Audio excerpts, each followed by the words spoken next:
Good morning po.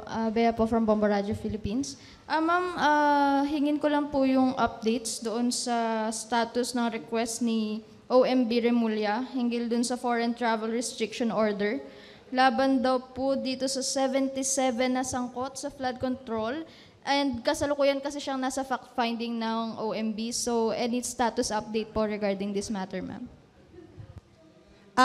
Yan po, merong pagpupulong today between the BI and the Office of the Ombudsman for the final list of those names that the Ombudsman is requesting to monitor. So, yun pa lang po yung... Yun pa lang yung update natin. We don't have the final list yet, but the meeting today, I think, will be able to harmonize the information para magawa namin yung necessary action. Ma'am, sa kabatiran lang din po ng publiko, no? Care to explain lang po what is the meaning of this FTRO and does it really a restriction na lumabas o makalabas ng bansa yung isang government official and paano po ito nag-work? I think na paliwanag po ito ng mabuti ng ating butihing ombudsman. Ang ibig sabihin po nito is ang kanilang mga travel authorities ay deemed canceled or wala na.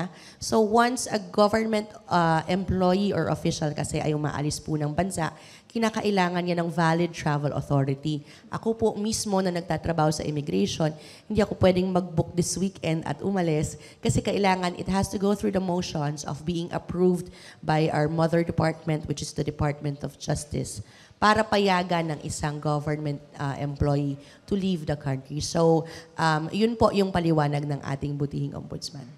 Ma'am, on the part of the Bureau of Immigration, any remedies that could help para mas ma-fast track pa yung pag-identify and pag-track doon sa ating mga personalities na sangkot nga dito sa anomalies ng flood control? Any other ways para mas mapabilis pa ito, ma'am? Although yung ating jurisdiction over these individuals really fall on our law enforcement kasi they are Filipinos eh. Ang role naming bureau is to monitor the entry and exit points, the international ports of entry and exit. So once we receive the orders from the courts, mabilis yan.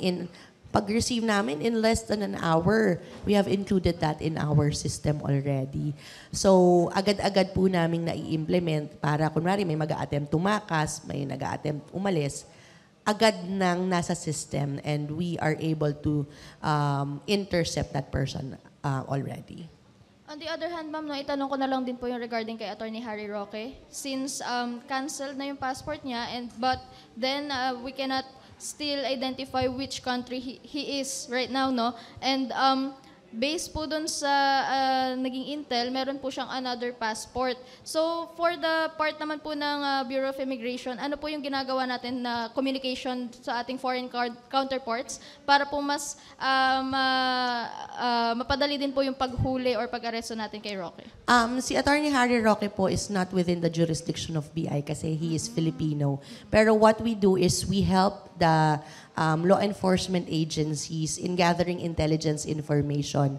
Kasi syempre may mga friends kami doon sa mga ibang immigration agencies sa ibang bansa. So we get intelligence information from that and we give it to our law enforcement para magamit po nila doon sa investigation.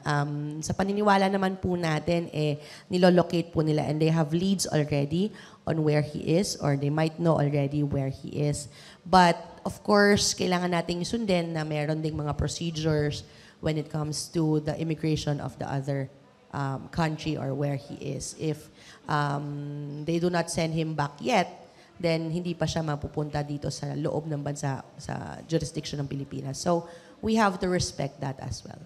Ma'am, how about kay Zaldico? Is it the same process? It's the same process po sa law enforcement din, yung kanyang jurisdiction.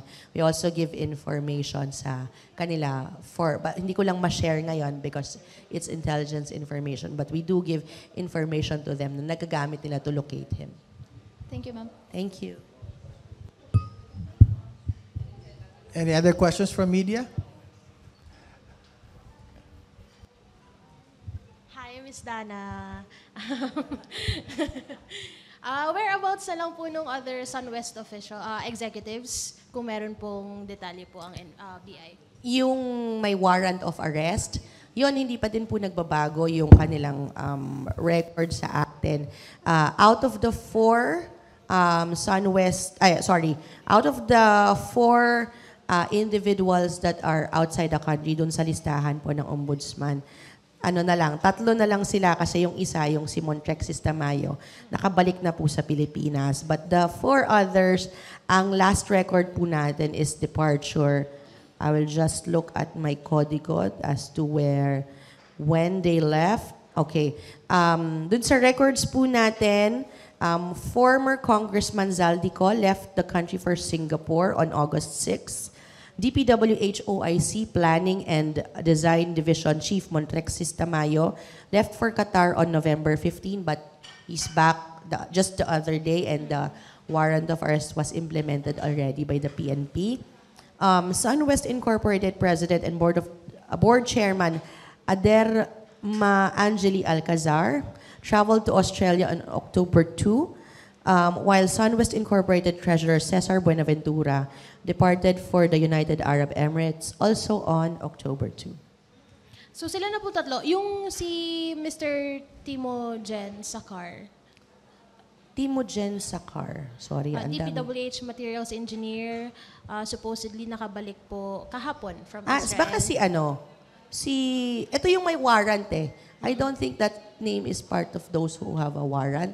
Ang may warrant is si Aderma Alcazar. At saka yung nakabalik si Montrexis Tamayo. Okay po. Thank you. Mr. Okay, one more. Good morning po. Update lang po natin ang bagong reforma ng Bureau of Immigration regarding po dun sa profiling at saka dun sa mga katiwalian. And then yung pong update ko rin po yung ating mga yung mga foreigner natin na nag-work dito, na nag-work din sa DPWH. Ano na po ba ang lagay ng mga kaso nila like nung quarrying, illegal dredging and environmental violations? Thank you po. Doon sa ating improvement sa ating paliparan po para mapigilan yung katiwalian. Ang ginagawa po natin ngayon, the move of the Bureau of Immigration really is for modernization. Ang gusto po natin is electronic halos lahat ng ating mga services para maalis yung person-to-person contact. Kasi with removing the person-to-person contact, it really removes the opportunities for corruption. Kaya particularly doon sa paliparan natin, doon sa mga operations natin doon, ang ginagawa po natin, parang may 3 levels of na nagbabantay doon sa airport. The first is the primary inspectors. So yun yung sa mga counters natin. The second is the secondary inspectors kapag merong mga suspicious activities. Actually, 4 pa pala, sorry. May mga suspicious activities. Meron din tayong Border Control and Intelligence Unit. Yun naman rumuronda sa paliparan para makita yung movements ng passengers and ng employees kung merong mga ginagawa. And meron din po tayong off-site na nagmamonitor, National Operations Center. So ang hirap maghanap ng lalagyan, di ba? Maglalagay ka sa isang tao. Ang dami pala na layers of monitoring even outside the airport.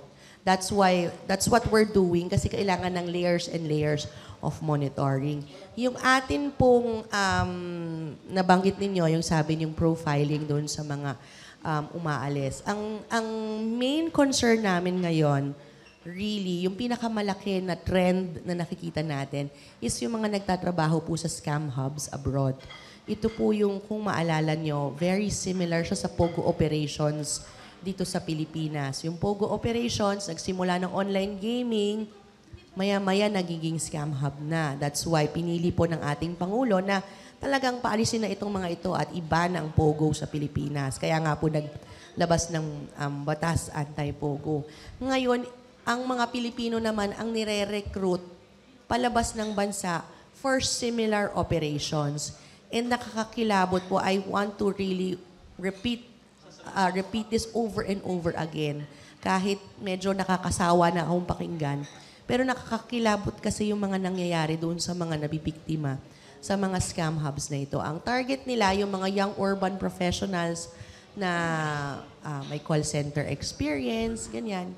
Tapos, ang recruitment is, ang alok is call center work sa ibang bansa, usually in Asian countries.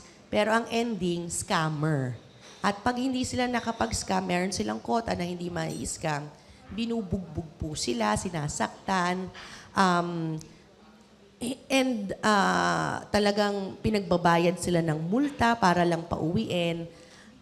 At yung mga naaabuso dito, hindi ito yung mga dating mga parang mga galing sa malalayong probinsya na walang alam sa traveling or walang alam sa ano. Hindi yung mga nabibiktima ngayon, yung mga galing sa urban places na maaring kaklase mo, kaibigan mo, kapitbahay mo, you will be surprised. Kasi yung mga ngayon, yung mga victims ngayon, yun na yung mga young urban professionals, yung mga fresh grads. Yun yung nire-recruit. Maaring anak natin na-recruit sa ganito. And talagang the experience of those who were repatriated is really horrible. Talagang terrible. I suggest that you watch documentaries about it kasi makikita nyo. And hindi lang po Pilipino ang binibiktima nila. Victims are also Vietnamese, Indonesians, Malaysians, other neighboring Asian emerging countries. Nire-recruit para mag-call center, gagawing scammer para sa mga developed countries. So, ang target nila, mga Amerikano, mga European, i-scamin. Tapos, so buhos yung pera nung mga scam hubs na ito. Kaya lumalaki siya ng lumalaki. And it's really a problem of the region already. Ma'am, update ko lang po, way back 2012 po, isa po kami sa Stop Illegal Recruiter ng POA projects. And then, meron po kaming na-repatriate during that time dun sa Bureau of Immigration na dapat sana pupunta ng Brunei. So, napunta po ng Cebu Airlines lang. So, ma'am, yung po bang mga ganitong mga senaryo is nabawasan ba or nadagdagan? Tingin po natin mas nadagdagan yung yung ating yung ways natin na pagpigil sa kanila. And mas nadagdagan po yung mga napipigilan natin na umalis ng bansa. Pero kahit sabihin nating nabawasan, nadagdagan, or kahit mabawasan yan, one is one too many. Kahit isa lang yung mabiktima niyan, sobra pa din. And ngayon kasi, unlike before, unlike way back, parang each agency kanya-kanya tayo ng trabaho. Ang maganda ngayon is harmonize na yung trabaho ng ating mga IACAT member agencies. Dati naalala ko, talagang kanya-kanya. Pupunta ka sa POEA, tapos bala na si POEA sa'yo. Parang ganon. Wala talagang, kanya-kanya talaga per agency. Ngayon, may ma-encounter ang ating paliparan na may problema sa POEA. May POEA na agad na nandyan. They are coordinate that already. May nahuli tayo na victim of human trafficking. Eto na si NBI, papasok na. Dire-diretso na sa case. And for this year, I think there have been more than 17 cases filed against the recruiters. Kasi kahit pigil po tayo ng pigil, wala naman tayong nahuhuling recruiter, wala ring mangyayari, di ba? Uulit at uulit din. But ngayon, parang ito na yata yung pinakamataas na dami ng cases that have been filed against recruiters. Just for this year, 17 doon sa mga na-aresto natin sa paliparan alone ang na-file na po and umaandar na. Thank you so much. Thank you.